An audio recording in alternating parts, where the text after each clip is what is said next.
zove Mali Marko. Halo, dobar dan, ovde Marko. Da li je to servis za lift? Da. Ja živim u zgradi na 18. spratu. Imam jedan problem sa liftom. Da. Ne znam kako da ga pokvarim. Molim? Ne znam kako da ga pokvarim. Da ga pokvariš. Znate o čemu se radi? Moj tata se ugojio ove godine i lekar mu je preporučio da pešači, ali on neće, nego samo ide liftom. Ja sad hoću da pokvarim lift, da bi on išao peške uz stepenice. Aha. A kako misliš da ostali idu do 18.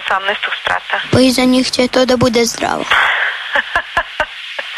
Pa stvarno ne znam što da ti kažem. Jedino da ubediš zato da ide peške. Pa kad se pokvari lift, on nema drugi način, pa mora da ide peške. Pa znam, ali to ne možemo mi tako tek da ga pokvarimo. Znate, evo ja stojim sad u hodniku i gledam ovu tablu. Da li da povadim ove dugmiće Nemoj ništa da diraš. ili nešto drugo? Nemoj ništa da diraš.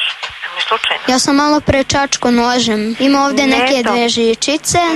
Nemoj ništa da radiš sa tim. Pa kako će onda da se pokvari? Pa ne može da se pokvari, ne sme da se pokvari to tako.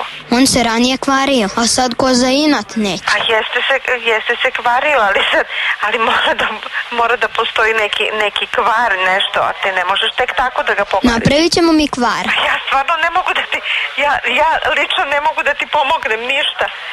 Da ja tebe prebacim lepo kod mog kolege da te on posavjetuje šta ćeš da uradiš.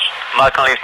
Halo, meni je vaša koleginica rekla da ćete vi da mi date savjet kako ja da pokvarim lift. Kako vi? Da? Da pokvarim lift. Ne smemo mi to da radimo. Evo, onda ću ja sam. Pa Evo, sam. stojim ja u hodniku. Samo Ne. da mi kažete šta da uradim. Neću ništa vam kažem, pošto to je protivzakonito. Ja sam skinuo ovu tablu sa Nema veze, brojevima. odrekle, to ne može da se radi. Nađite nekog drugog za to.